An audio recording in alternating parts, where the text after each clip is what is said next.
Every morning he sat there, same spot, same time. Rain, snow, sun, he never missed a day. Nobody knew who he was waiting for, until one woman decided to follow him. His name was never officially known. The locals just called him Copper, because of his rusty brown coat that seemed to catch fire in the morning light. He would appear at the corner of Maple Street and Fifth Avenue precisely at 7:45, positioning himself at the old green bench beside the bus stop. His eyes would fix on every approaching vehicle, scanning each face that emerged from the opening doors. And every single time, his tail would lower just a fraction when the person wasn't who he needed them to be. People noticed him, of course. How could they not? In a city where everyone rushes past everyone else, where eye contact feels like an invasion and silence is the shared language of strangers, this dog became the only constant. Commuters grew accustomed to seeing him there. Some would smile, others would take photos. A few kind souls left water bowls and scraps of food, which he would accept with quiet gratitude before returning to his post. But nobody stopped to wonder. Not really, not deeply. They created their own explanations, comfortable little stories that required nothing from them. Maybe he was astray with a routine. Maybe someone fed him nearby and he just liked that spot. Maybe he was waiting for his owner who worked nearby. Simple answers for simple observations. Life went on. Buses came and went. Seasons changed. And Copper remained. Months passed this way. 6 months. 7. 8. His presence became part of the urban landscape, as unremarkable as the faded graffiti on the wall behind him or the crooked stop sign that nobody ever fixed. He was just there, always there. And in a strange way, people began to find comfort in his constancy. In a world that felt increasingly chaotic and unpredictable, here was something solid, something that made sense even if they didn't know why. But comfort can be a kind of blindness. It lets us stop asking questions. It lets us walk past suffering, because acknowledging it might require something from us. And so they walked past Copper day after day, never wondering what kind of heartbreak could create such unwavering devotion, never asking what he had lost, never considering that loyalty of this magnitude only comes from love of equal measure. Then came the woman. Her name was Eleanor Hartley, though that detail would only matter later. She was new to the neighborhood, having moved into the small apartment above the bookstore just 3 weeks prior. She had her own reasons for needing a fresh start, her own ghosts she was trying to outrun, but those are threads we'll pull at later. What mattered that particular Tuesday morning was that Eleanor was running late, rushing toward the bus stop with her coffee, threatening to spill from its paper cup, when she nearly tripped over Copper. He didn't move, didn't even flinch, just kept his gaze locked on the street, on the approaching number 42 bus that was slowing to a stop. Eleanor caught herself, muttered an apology to a dog who wasn't listening, and joined the small cluster of people waiting to board. But something made her look back.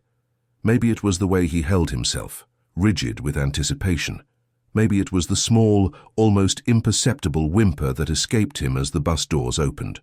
Or maybe it was simply that Eleanor understood what it meant to wait for someone who would never come. She watched him as passengers filed off, watched his body tense with each emerging figure, watched hope flicker across his features in a way that seemed too human, too raw, and then watched that hope collapse as the doors closed and the bus pulled away, leaving him alone again. His head dropped. Just for a moment, just long enough for Eleanor to see the weight of it, the crushing disappointment that he carried and would carry again tomorrow and the day after that. Most people would have boarded their bus and forgotten about it by the next stop. But Eleanor stepped out of the line. She let her bus leave without her. Because something in that moment of watching Copper's hope die and resurrect itself felt unbearably familiar. It felt like looking into a mirror she had been avoiding for too long. She didn't approach him. Not yet. Instead, she bought herself another coffee from the cart across the street and waited. She told herself she was being ridiculous, that she had work to start in an hour, that this was none of her business. But she stayed, and she watched. And when the next bus came at 8:15, she watched the entire ritual repeat itself. The tensing, the hoping, the searching, the deflating. By the third bus, Eleanor had made a decision that would change everything. She would follow him. She would find out where this dog came from, where he went when he finally left his post each day. She would uncover the story that everyone else was too busy or too comfortable to pursue. Because if there was one thing Eleanor had learned in her 38 years, it was that loyalty like this doesn't exist without a reason. And reasons, especially the heartbreaking ones, deserve to be known. She had no idea what she was about to discover, no idea that following this faithful dog would lead her down a path that would unravel a love story interrupted by choices and consequences, by human frailty and cosmic cruelty. She couldn't have known that Copper's vigil was connected to a tragedy that had shattered lives in ways both visible and invisible. All she knew was that she couldn't walk away. Not from this. Not anymore. So when Copper finally stood, stretching his aging limbs as the morning rush began to thin, Eleanor followed, and with that simple act of curiosity and compassion, she opened a door to a story that the neighborhood had been stepping over for 8 months without seeing. A story that would soon break her heart and remake it all at once. The question wasn't just who Copper was waiting for, the question was why he was still waiting. And the answer would prove that sometimes the most profound love stories are written not in words or promises, but in the patient, persistent hope of a creature who refuses to believe that goodbye can ever truly be final. Eleanor kept her distance, staying far enough back that she wouldn't spook him, close enough that she wouldn't lose him in the mid-morning foot traffic. Copper moved with purpose, his gait steady despite the slight limp in his back left leg that suggested age or old injury. He didn't stop to sniff at trash cans or investigate interesting smells the way most dogs would. This wasn't a leisurely walk. This was a commute, a job he took seriously. They moved through 3 blocks of the commercial district, past the bakery that was just starting to fill with the lunch prep crowd, past the dry cleaners and the pharmacy with its flickering neon sign. Copper navigated the sidewalks like he had memorized every crack and uneven slab, never hesitating at intersections, always knowing exactly which direction to turn. Eleanor found herself wondering how long he had been making this journey. How many times had his paws traced this exact path? Then something shifted. The buildings changed from businesses to residences, the foot traffic thinned to almost nothing, and Copper's pace slowed. They entered a neighborhood Eleanor hadn't explored yet, one of those pockets of the city that time seemed to have partially forgotten. The houses here were older, their paint peeling in places, their yards overgrown but not quite abandoned. It had the feeling of a place where people used to take pride in their homes, before something economic or social had drained that energy away. Copper stopped in front of a small house with faded yellow siding and a porch that sagged slightly on one side. The lawn was wild with weeds, the mailbox hung at an angle, and the windows were dark in a way that suggested more than just drawn curtains. This was emptiness. This was absence. Eleanor positioned herself behind a large oak tree 2 houses down, watching as Copper climbed the 3 steps to the porch with careful deliberation, favoring that back leg. He settled himself in front of the door, not scratching at it, not whining, just sitting, waiting. The same way he waited at the bus stop, with that same patient, unshakable faith. Eleanor felt something tighten in her chest. Whatever had happened here, whoever had lived here, Copper was still keeping vigil. Still showing up, still believing. She pulled out her phone and searched the address. The property record showed the house belonged to someone named Thomas Whitmore, purchased 32 years ago. But there was nothing recent, no new filings, no sale notices, nothing that explained why the house sat empty while a dog maintained his daily routine outside its door. Eleanor switched to social media, typing in the name, scrolling through profiles that didn't quite match. Too young, wrong city, different spelling. The trail went cold quickly. An hour passed, then another. Copper didn't move except to shift his weight occasionally, giving that bad leg a rest. Eleanor's coffee had gone cold, and her boss had sent 3 increasingly irritated text messages that she ignored. She couldn't leave now, not when she was this close to understanding. Not when the mystery had taken shape into this specific house, this specific absence. Around noon, An elderly woman emerged from the house next door, her arms full of grocery bags. She noticed Eleanor standing there and squinted with the particular suspicion that comes from living in a neighborhood where strangers are notable. Eleanor made a quick decision and walked toward her, putting on her friendliest smile. The woman's name was Doris, and she had lived on this street for 40 years. Yes, she knew about the dog. Everyone knew about the dog. He had been coming here since last winter, every single day without fail. At first, people tried to help him, tried to take him to a shelter or find him a home, but he always came back, always returned to that porch. Eventually, they just started making sure he had food and water. The house empty for 8 months now, foreclosed.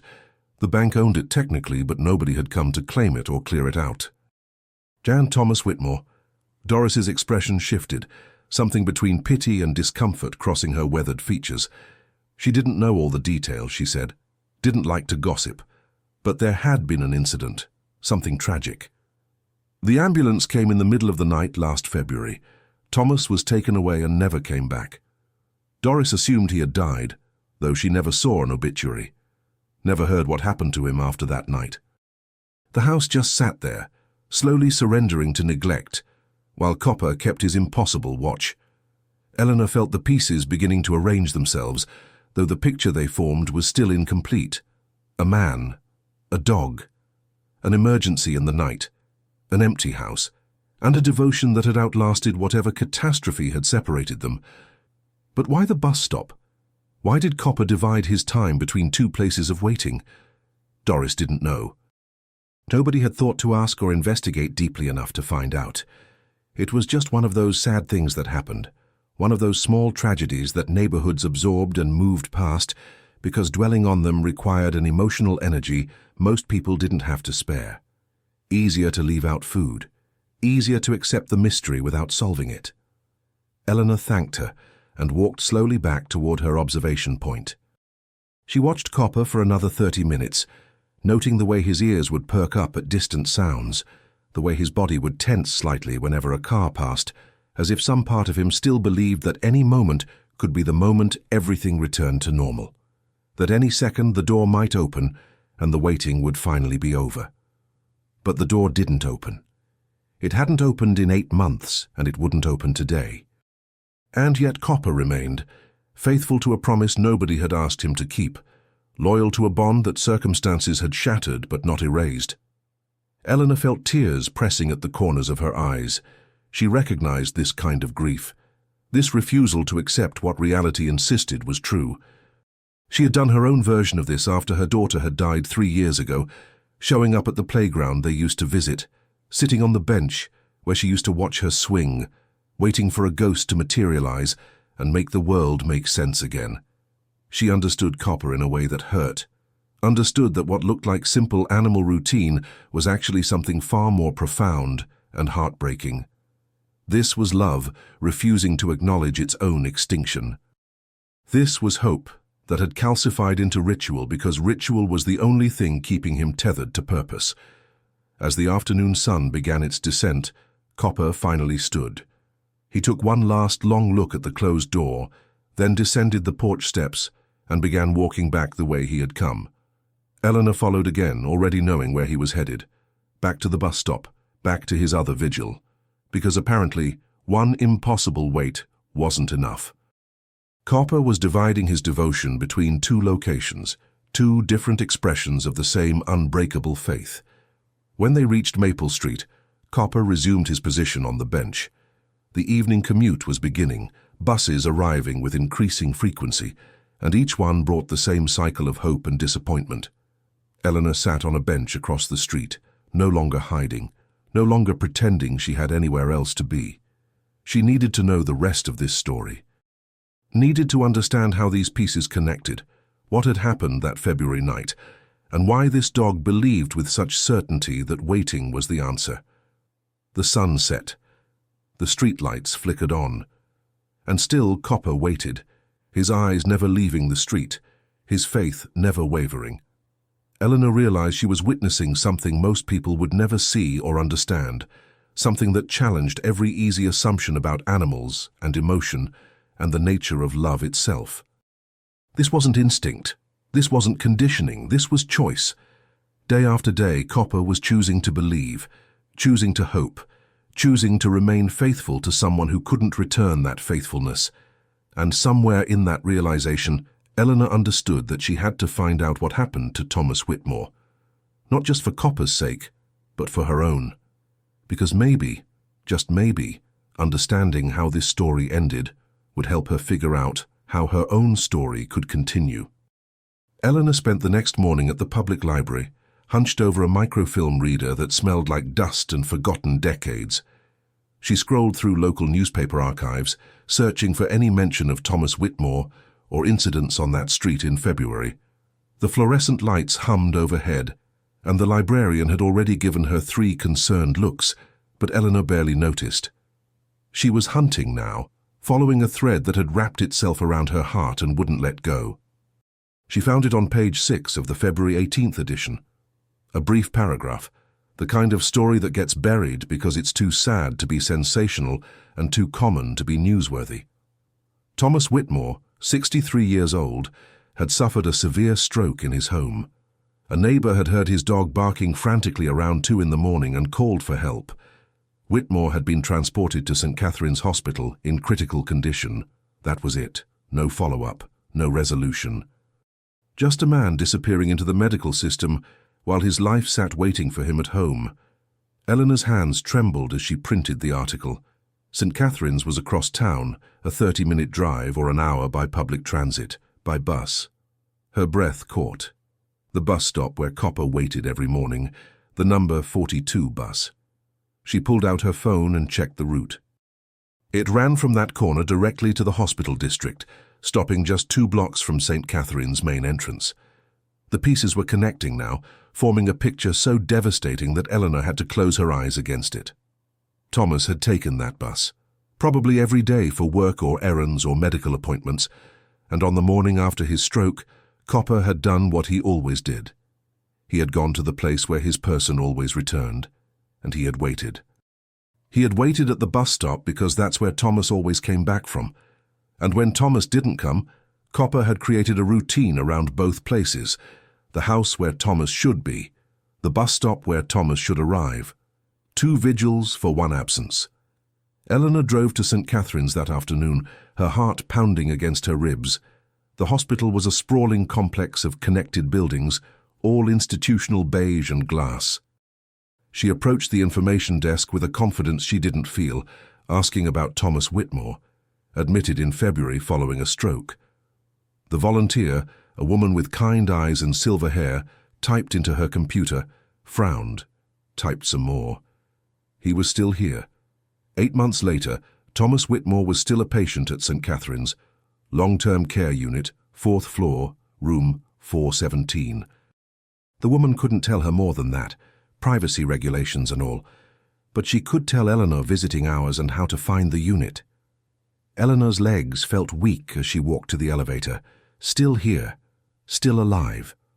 All this time, while Copper waited and the neighborhood assumed the worst, Thomas Whitmore had been existing in these sterile halls, trapped in whatever state the stroke had left him.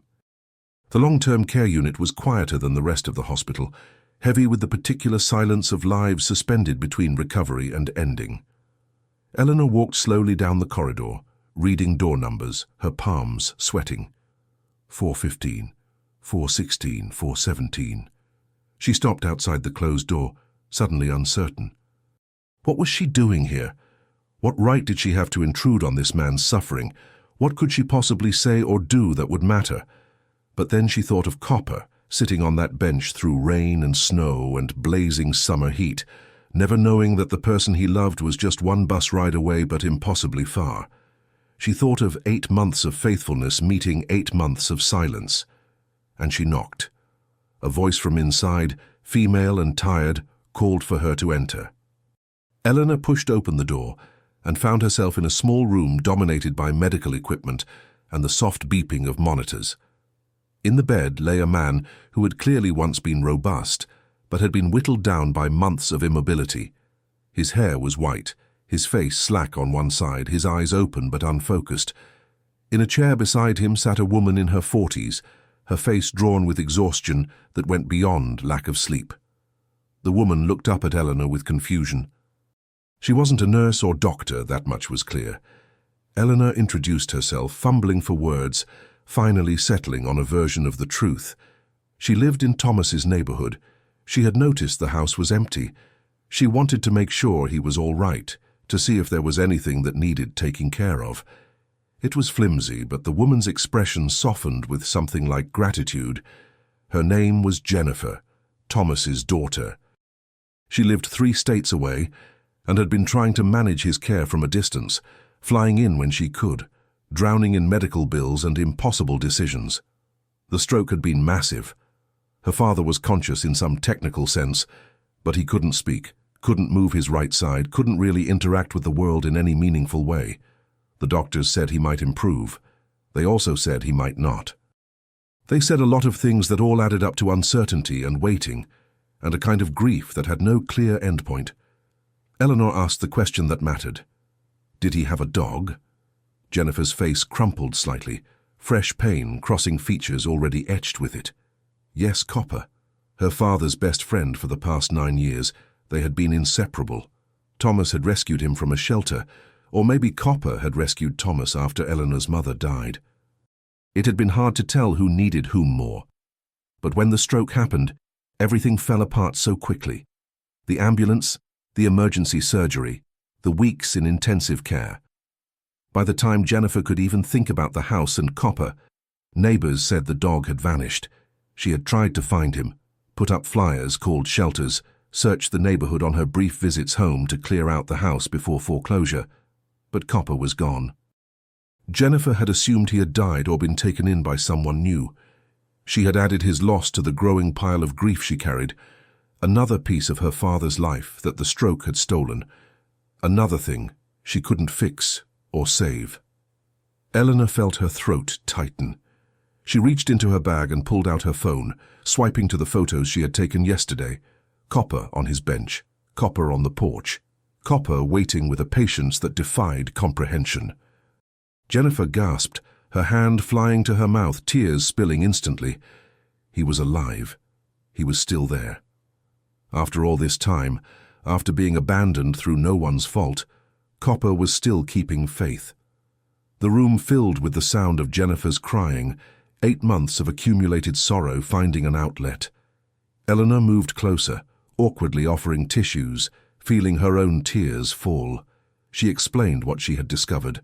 The daily routine, the bus stop, the house, the unwavering devotion. Jennifer listened, shaking her head in disbelief and heartbreak, looking between the photos and her father's unresponsive face.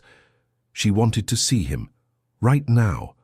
She needed to bring Copper here, to let him know Thomas was alive, to reunite them. But even as the words tumbled out, reality crashed against hope. The hospital had strict policies, no pets except certified service animals, and Copper, loyal as he was, had no official status. Jennifer had already asked months ago, desperate to bring anything that might reach through her father's fog of consciousness. The answer had been an apologetic but firm no. Eleanor felt anger rise in her chest. Rules and policies and regulations, all designed to protect and help, but sometimes they just created new kinds of cruelty. What was the point of keeping Thomas alive if everything that gave his life meaning was kept at a sterile distance? What were they preserving if not the connections that made a person want to live in the first place? But Jennifer was already defeated, too worn down by months of fighting bureaucracy and insurance companies and her own exhaustion. She couldn't fight another battle. She had learned to accept the limitations, to be grateful her father was breathing even if he wasn't really living. Eleanor looked at Thomas, at his empty eyes that might or might not register what was being said around him, and made a decision. She would find a way. Somehow, she would bring Copper to this room. Rules existed until someone decided they didn't matter as much as what was right. Eleanor had spent 3 years following rules, accepting limitations, letting the world tell her what was possible and what wasn't, and it had gotten her nowhere except further from herself. Maybe it was time to break something. Maybe it was time to believe that love and loyalty deserved to win, even if just this once. Jennifer was looking at her with something between hope and disbelief. Eleanor squeezed her hand and promised she would figure it out. She didn't know how yet, but she would find a way to reunite a man and his dog, to give Copper's faithfulness the reward it had earned, to prove that waiting wasn't always futile. As she left the hospital, Eleanor's mind was already racing through possibilities. She thought about Copper sitting at his bus stop right now, watching for a face that was just floors above him, but might as well be on another planet. She thought about Thomas trapped in a body that had betrayed him, surrounded by strangers instead of the one creature who had never stopped choosing him. And she thought about herself, about how she had spent years waiting for her own grief to release her, waiting for permission to feel whole again. Maybe this wasn't just about them. Maybe this was about all of us, everyone who keeps faith when logic says to quit, everyone who shows up when showing up seems pointless, everyone who refuses to accept that love can be defeated by circumstance. Eleanor spent 2 days planning. She called in favors from people she barely knew, researched hospital schedules and shift changes, and had 3 conversations with Jennifer that ranged from hopeful to terrified. The risk was real. If they were caught, Jennifer could be banned from visiting her father, Eleanor could face trespassing charges, and Copper could be taken away, put in a shelter, adopted out to someone who would never understand why he needed to wait. But the alternative was worse. The alternative was letting Thomas slip further away into whatever darkness the stroke had created, letting Copper grow old on that bench, still believing in a return that would never come, letting all of them accept that sometimes love just isn't enough. Eleanor had accepted that once before after her daughter died, and it had nearly killed her. She wasn't doing it again. The plan was simple in concept, complicated in execution. Saturday morning, during the shift change when the long-term care unit was at its most chaotic, Jennifer would create a distraction, something minor but requiring attention. Eleanor would bring Copper through the service entrance that deliveries used, the one she had watched for 2 days and knew was monitored but not constantly watched. They would have maybe 15 minutes, maybe 20 if they were lucky. Enough time for Copper to see Thomas. Enough time to find out if any part of the man Jennifer remembered was still in there waiting to be called back.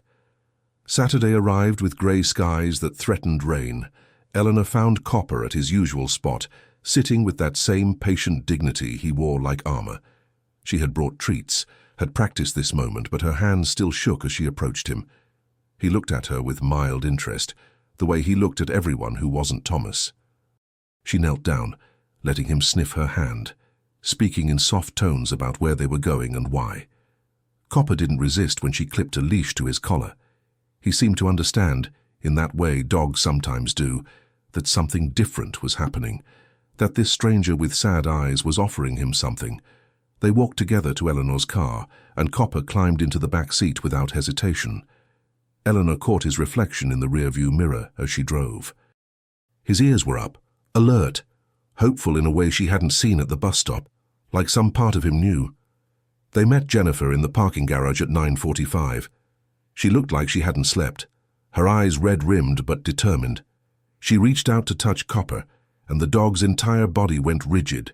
He stared at her, recognition flooding through him, and then he was pulling against the leash, whining in a way that sounded like words, like questions. "Where is he? Why did you leave me? Where have you been?" Jennifer broke down right there in the concrete dimness of the parking garage, wrapping her arms around Copper's neck and sobbing apologies into his fur. She hadn't wanted to leave him. She hadn't known where he was. She was so sorry, so incredibly sorry for all of it. Copper licked her face, frantic and forgiving, his tail wagging so hard his whole body curved with it. Eleanor had to look away, the intimacy of their reunion too much, too close to her own losses. They composed themselves. Jennifer led them through the service entrance, past the loading dock where a delivery driver was arguing with a security guard about a missing signature. They slipped through the door while attention was elsewhere, moved quickly but not too quickly toward the service elevator that staff used. Eleanor's heart hammered against her ribs. Every person they passed felt like a threat, every camera in the ceiling a potential witness.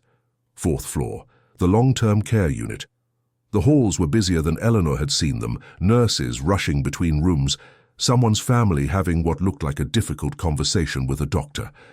Jennifer's distraction, a call she had made claiming confusion about her father's medication schedule, had pulled the charge nurse to her station. They had their window. Room 417. Eleanor opened the door and Copper exploded forward, the leash slipping from her grip. He scrambled across the linoleum, nails clicking, the sound too loud, too obvious. But Eleanor couldn't care about that anymore because Copper had reached the bed and was standing on his hind legs, front paws on the mattress, his entire body trembling. Thomas's eyes were open, staring at the ceiling the way they always did. Copper whined, a high, desperate sound, and pressed his nose against Thomas's left hand, the one that still had movement. He licked the fingers, nudged the palm, begging for recognition. Eleanor held her breath. Jennifer stood frozen in the doorway. The machines beeped their steady rhythm, and nothing happened. Copper tried again, more insistent now, climbing partially onto the bed despite the awkwardness of his aging body and bad leg.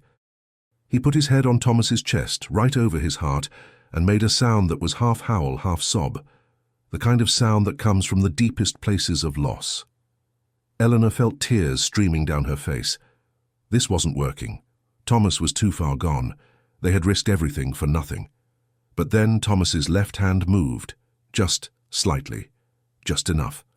His fingers curled, finding Copper's fur, gripping with a strength that seemed impossible, and his head turned.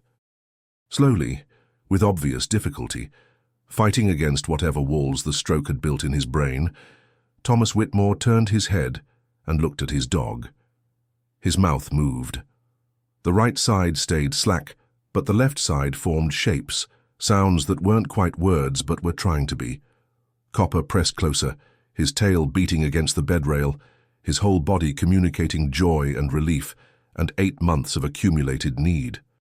Thomas's hand moved through his fur in the ghost of a pet, and Eleanor saw it, saw recognition flood into eyes that had been empty, saw consciousness return like someone switching on a light in a dark house. Thomas tried to speak again. This time, Eleanor heard it, mangled by paralysis, slurred almost beyond recognition, but there, a name, his dog's name, the first word he had spoken since February. Jennifer gasped from the doorway, her hand over her mouth. She moved forward, joining them at the bedside, taking her father's other hand. Thomas's eyes shifted to her, and Eleanor saw confusion, then recognition, then something that might have been an apology. Tears leaked from the corners of his eyes, running sideways into his white hair. The room filled with sounds, Copper's whining, Jennifer's crying, the steady beep of monitors that suddenly seemed to matter less than this moment of reconnection. Eleanor stepped back, giving them space, feeling like an intruder on something sacred. She had been right to do this. Whatever consequences came, this moment was worth it. Thomas's hand kept moving through Copper's fur, that simple, repetitive motion seeming to anchor him to consciousness in a way nothing else had. Jennifer was talking to him, telling him everything, where Copper had been, how he had never stopped waiting, how Eleanor had found them and brought them back together. Eleanor didn't know if Thomas could understand the words, but she could see him trying, see him fighting to stay present. 10 minutes passed. 15. Eleanor knew they were pushing their luck, but she couldn't bring herself to end this, not when Thomas was more alive than he had been in months, not when Copper had finally found what he had been searching for, not when the three of them, man and dog and daughter, were remembering what it meant to be a family. Then footsteps in the hallway. Voices, the charge nurse returning from her distraction. Eleanor met Jennifer's eyes and nodded. They had to go, had to end this before it was ended for them. Jennifer kissed her father's forehead, promised she would find a way to make this permanent, to get Copper certified or change the rules or do whatever it took. Thomas's grip tightened on Copper's fur, understanding they were leaving, not wanting to let go. Eleanor gently took hold of Copper's collar, trying to coax him down from the bed. He resisted, pressing harder against Thomas as if he could refuse to be separated again through sheer will. Eleanor's heart broke for both of them, for Copper, who had finally found his person only to have to leave again, for Thomas, who had to watch his best friend disappear after just getting him back. But Copper yielded. Slowly, reluctantly, he allowed Eleanor to guide him down. He stood beside the bed, looking up at Thomas, his tail still wagging but slower now. Sad. Thomas watched him, his hand reaching out into empty air, and Eleanor saw something shift in his expression. Determination. Purpose. Like somewhere in the fog of his damaged brain, Thomas Whitmore was deciding that this wasn't goodbye, that he would fight his way back however long it took because now he had a reason. They made it out of the hospital without being caught, but Eleanor knew it was only a matter of time before someone reviewed the security footage or asked the right questions. She drove Copper back to the neighborhood in silence, her mind racing through everything she had witnessed. The reunion had been beautiful, transformative even, but it had also revealed something she hadn't expected. Thomas wasn't as far gone as everyone believed. He was in there waiting, just like Copper had been waiting. They had been mirroring each other all along, separated by circumstance, but united in their refusal to give up. She dropped Copper at his bus stop. He looked at her with those knowing eyes, and she could swear she saw gratitude in them before he returned to his bench. But something had changed. His posture was different, less defeated, like the visit had recharged something essential in him, given him confirmation that his faith wasn't misplaced. Eleanor went home and waited for the fallout. It came the next morning in the form of a phone call from Jennifer, but not the kind she expected. Jennifer's voice was strange, caught between laughter and tears, disbelief and wonder. After they had left, something remarkable had happened. Thomas had continued trying to speak. The nurses had noticed immediately, called in the doctor, who had been shocked by the sudden engagement. For the first time in 8 months, Thomas was fighting, actively fighting. Trying to move his right side, trying to form words, trying to indicate he wanted physical therapy, speech therapy, anything that would help him get better. The hospital staff was calling it a breakthrough. They had seen cases like this before, where a patient who seemed permanently checked out would suddenly show signs of consciousness and will, but never this dramatic, never this sudden. The neurologist wanted to run new scans, reassess his prognosis. Physical therapists were developing an aggressive rehabilitation plan. There was talk of Thomas being well enough to transfer to a rehabilitation facility within weeks instead of months. Jennifer couldn't explain it to them, couldn't tell them about the unauthorized visit, the dog, the moment of reconnection that had pulled her father back from wherever he had been drifting. But she knew. Eleanor knew. And somewhere in his hospital bed, fighting to make his broken body obey his will, Thomas knew. But then Jennifer's voice changed, dropping into something darker. She had news. News that changed everything Eleanor thought she understood about this story. She needed to meet in person, needed to show Eleanor something she had found while going through her father's things, trying to locate Copper's veterinary records in case she could use them to certify him as an emotional support animal. They met at a coffee shop near the hospital. Jennifer looked exhausted but animated, clutching a folder that she placed on the table between them with the careful handling of something explosive. Inside were documents, medical records, bills, and a letter, handwritten, dated February 17th, the day before Thomas's stroke. Eleanor read it, her coffee growing cold as the words rearranged everything. The letter was addressed to Jennifer but had never been sent. In it, Thomas explained that he had been diagnosed with a progressive neurological condition 6 months earlier. Not cancer, not heart disease. Something degenerative that would slowly steal his mobility, his speech, his independence. The doctors had given him a timeline, 2 years, maybe 3, before he would need full-time care. But that wasn't the devastating part. The devastating part was what Thomas had decided to do about it. He couldn't afford long-term care. His insurance was minimal. His savings were modest. He would become a burden to Jennifer, who had her own family, her own life 3 states away. And he couldn't bear the thought of Copper ending up in a shelter when he could no longer care for him. So Thomas had made a plan. He would get his affairs in order. He would find Copper a good home with someone who would love him properly. And then, when the time was right, when the disease had progressed far enough that quality of life was gone, but before he lost complete autonomy, he would end things on his own terms, peacefully, with dignity, sparing everyone the prolonged suffering of watching him deteriorate. The letter was his way of explaining, his way of asking forgiveness for what Jennifer would see as abandonment, but he saw as the last act of love he could offer. He had been planning to send it after he found Copper's new home, after everything was arranged. But then the stroke happened, sudden, massive, stealing his choices before he could make them. The plan fell apart. Copper never got placed. Thomas never got to say goodbye. And instead of the ending he had carefully orchestrated, he got this one. Trapped in a hospital, unable to die, unable to live, suspended in exactly the kind of limbo he had been trying to avoid. Eleanor stared at the letter, her hands shaking. This meant that every day Copper waited at the bus stop. Every day he kept vigil at the empty house. Thomas had been lying in a hospital bed knowing his dog was out there, alone, waiting for someone who couldn't come. The guilt must have been crushing, worse than the paralysis, worse than the lost speech. The knowledge that his attempt to protect Copper from suffering had instead created a different kind of suffering entirely. Jennifer was crying again, explaining how she had called her father after reading the letter, had gone to his room and read it to him, asking if this was true, and Thomas had managed to nod, had managed to make sounds that confirmed it. He had been trying to protect them all, and instead he had created this nightmare where everyone was trapped in waiting and grief and unanswered questions. But here was the twist that made Eleanor's chest tighten until she could barely breathe.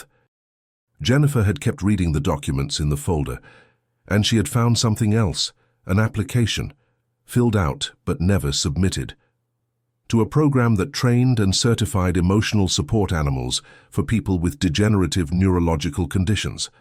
Thomas had been trying to get Copper officially certified before his condition worsened, had been building a legal framework that would allow Copper to stay with him even in assisted living facilities or nursing homes. He hadn't been planning to give Copper away at all. That part of the letter had been misdirection, maybe even to himself. What Thomas had really been planning was to take Copper with him, to create a situation where they wouldn't have to be separated, no matter how bad things got. The certification would have given Copper legal protection, would have made him necessary rather than optional. But Thomas never finished the application. The stroke came first. And all his careful planning became irrelevant in the space of one catastrophic night. Eleanor felt something crack open inside her chest. This wasn't a story about a dog waiting for an owner who had abandoned him. This was a story about a man trying so desperately to do right by everyone he loved that he had nearly destroyed himself in the process. About fear and pride and the terrible isolation of trying to protect people from your own suffering.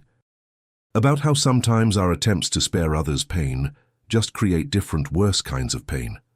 She thought about her own daughter, about the accident that took her, about how Eleanor had spent months afterward wishing she could have traded places, could have absorbed that suffering instead, about how she had pulled away from her husband, from her friends, from everyone, because she thought her grief was too much to burden them with, and in trying to protect them, she had lost them anyway. Her marriage had ended, her friendships had faded, she had created the very isolation she feared. Thomas had done the same thing, and Copper had suffered for it. Jennifer had suffered for it. Thomas himself had suffered most of all, trapped not just by his broken body, but by the knowledge that his choices had led here, to separation and misunderstanding, and 8 months of unnecessary heartbreak. But there was still time. Thomas was fighting his way back now. The rehabilitation plan was aggressive. The doctors were cautiously optimistic, and Eleanor, sitting across from Jennifer in a coffee shop that smelled like burnt espresso and possibility, made a decision. They were going to finish what Thomas started. They were going to get Copper certified. They were going to prove to the hospital, the insurance company, whoever needed convincing, that this dog wasn't a pet. He was medical necessity. He was the reason Thomas was fighting. He was the bridge between the man Thomas had been and the man he could still become. Jennifer looked at Eleanor with something like awe. She asked why. Why was Eleanor doing all of this? She barely knew them. This wasn't her problem, wasn't her responsibility. Eleanor could have walked away after bringing them together, could have considered her good deed done and returned to her own life. Eleanor thought about how to answer. About whether to share her own losses, her own guilt, her own understanding of what it meant to wait for something that could never return.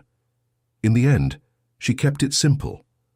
Sometimes you see yourself in other people's pain, and sometimes helping them is the only way to help yourself. The certification process took 6 weeks. 6 weeks of veterinary evaluations, behavioral assessments, letters from therapists and doctors explaining why copper wasn't just beneficial, but essential to Thomas's recovery. Jennifer flew in twice, burning through vacation days she didn't have. Eleanor became a fixture at the hospital, advocating with administrators, presenting research about animal-assisted therapy and its documented effects on stroke recovery. She had become fluent in medical terminology and insurance codes, had learned which staff members were allies and which ones needed more convincing. Thomas improved daily. The physical therapist reported that he was working harder than patients half his age, pushing through pain and frustration, with a determination that seemed to come from somewhere beyond normal motivation. He could move 3 fingers on his right hand now, could form a dozen words clearly enough to be understood. Could sit up with minimal assistance. The progress was remarkable enough that the neurologist published a case study, though he couldn't quite explain what had triggered such a dramatic turnaround. Eleanor knew, Jennifer knew, and Thomas, in his own limited way, made sure everyone understood that the dog was the reason. He would point to photos Jennifer had brought, would become agitated if too many days passed without updates about Copper. The nurses started calling him the miracle patient, the man whose love for his dog was literally rewiring his brain. Copper maintained his vigil.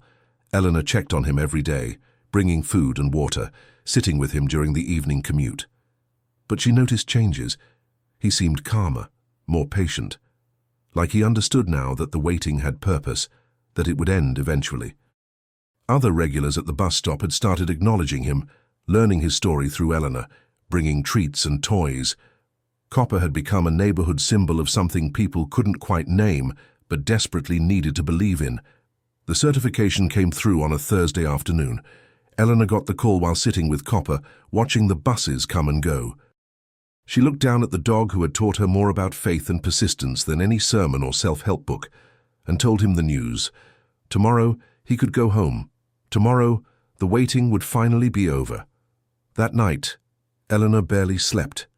She kept thinking about what this reunion would mean. Not the brief stolen 15 minutes of their first meeting, but unlimited time. Days and weeks, and however many months or years Thomas had left. She thought about how Copper would sleep beside his hospital bed, how Thomas's recovery would accelerate with his best friend there to motivate him, how Jennifer would finally be able to return to her own family, knowing her father had the care he needed. But she also thought about what would happen after, when Thomas was well enough to leave the hospital, when they returned to a house that had been foreclosed, to a life that had been dismantled by 8 months of absence. The happy ending wasn't simple. It was complicated by logistics and money, and all the mundane difficulties that tragedy leaves in its wake. Eleanor had made calls, pulled strings, discovered that the house was still in legal limbo, that there might be a way to recover it or find something similar, but nothing was certain, nothing was guaranteed except that Thomas and Copper would face whatever came next together. Friday morning arrived with unexpected sunshine. Eleanor picked up Copper, who seemed to sense that something significant was happening. He climbed into her car with an eagerness she hadn't seen before, his tail wagging continuously. Jennifer met them at the hospital entrance, official paperwork in hand, her smile wider than Eleanor had ever seen it. They walked together through the main entrance this time. No sneaking, no fear of being caught. Copper wore a vest identifying him as a certified emotional support animal, and every staff member they passed either smiled or stopped to pet him. The charge nurse, who had been most opposed to the idea, watched them go by, and Eleanor saw her expression soften, saw her nod in acknowledgement that sometimes rules needed to bend. 4th floor, room 417. Jennifer opened the door and stepped aside, letting Eleanor and Copper enter first. Thomas was sitting up in bed, dressed in real clothes instead of a hospital gown, his hair combed, his face alert in a way that still seemed miraculous. He saw Copper and his entire face transformed. The smile was lopsided, affected by paralysis. but it was real and it was radiant. Eleanor unclipped the leash. Copper didn't run this time. He walked slowly, deliberately, as if he too understood the significance of this moment. He reached the bed and waited, looking up at Thomas, his tail wagging so hard it shook his whole body. Thomas leaned down as far as he could, his good hand reaching out, and Copper rose to meet him. The reunion was quieter than their first meeting, less desperate. This time both of them knew it wasn't temporary. This time they could settle into each other, could remember what home felt like. Thomas buried his face in Copper's fur, his shoulders shaking with silent sobs. Copper pressed against him, making soft sounds of contentment, of completion. Jennifer moved to her father's other side, putting her arm around his shoulders, completing the circle. Eleanor stood back, witnessing, feeling her own tears fall freely. This was why she had pushed so hard. This moment right here. This proof that love could survive catastrophe, that loyalty was rewarded, that sometimes the happy ending comes late, but it comes. She thought about her daughter, about how she had spent 3 years believing that grief meant staying frozen, that moving forward was betrayal, that the only way to honor loss was to remain in its shadow. But watching Thomas and Copper, watching how their reunion was somehow both an ending and a beginning, Eleanor understood something new. Healing didn't mean forgetting. It meant making space for joy again without guilt. It meant letting love in its new forms find you. The hospital social worker arrived an hour later with news. A local non-profit that helped stroke survivors had heard about Thomas's story and wanted to help. They had resources for housing assistance, rehabilitation coverage, home modifications.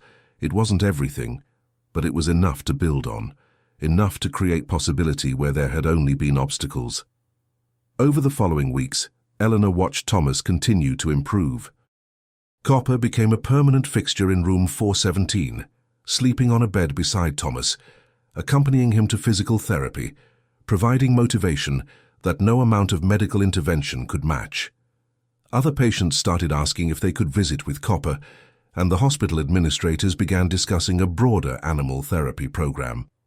3 months after Copper's certification, Thomas was discharged. Not to a nursing home, but to a small accessible apartment the non-profit had helped secure. Jennifer had hired a part-time caregiver for the hours she couldn't be there, cobbled together from insurance and charity and her own stretched finances. It wasn't the life Thomas had before the stroke, but it was a life, and Copper was in it. Eleanor helped them move in, carrying boxes and arranging furniture. She watched Thomas navigate his new space with a walker, Copper staying close but not underfoot, the two of them having developed a rhythm of mutual support. At one point, Thomas looked at Eleanor and managed to say thank you. 2 words that took enormous effort, but carried the weight of everything unsaid. She told him he didn't need to thank her, that he and Copper had given her something too. They had shown her that faith wasn't foolish, that waiting could have purpose, that sometimes the universe did reward those who refused to give up. They had reminded her that love was the strongest force we have, stronger than stroke or separation or the crushing weight of loss. That night Eleanor drove past the old bus stop. The bench where Copper had spent 8 months waiting was empty now.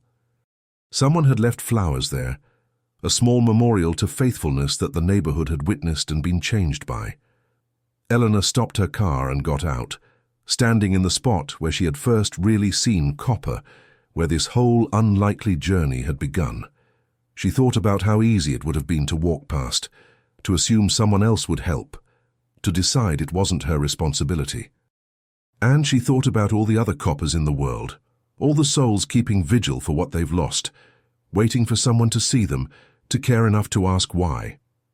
Eleanor pulled out her phone and opened the photo album she had been keeping.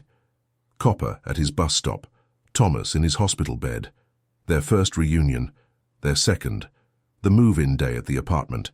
She posted them to social media with a simple caption about loyalty and love and the power of refusing to give up on each other. Within hours, the post had been shared thousands of times. People from around the world were commenting, sharing their own stories of pets who waited, of love that survived impossible circumstances, of faith that was rewarded. The story spread. Local news picked it up, then national. Thomas and Copper became briefly famous, symbols of something people desperately wanted to believe in. Eleanor declined interview requests, preferring to let their story speak for itself. This wasn't about her. It was about what their connection represented, about how we all need to be reminded that devotion matters, that showing up matters, that love is worth fighting for, even when the odds seem insurmountable. 6 months after Copper returned to Thomas, Eleanor visited them on a Sunday afternoon. Thomas was walking with a cane now, his speech still imperfect but functional. He and Copper were sitting in a small park near their apartment, watching children play.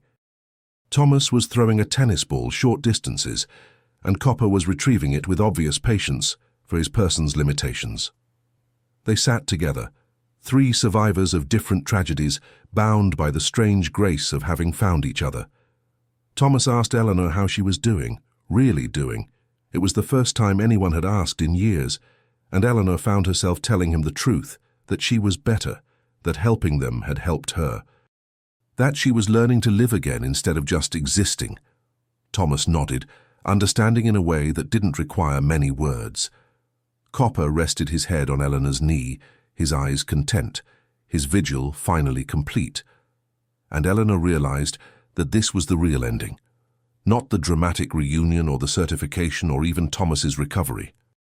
The real ending was this quiet afternoon in a park, 3 beings who had learned that love persists, that loyalty is rewarded, and that sometimes the longest wait leads to the most profound homecoming.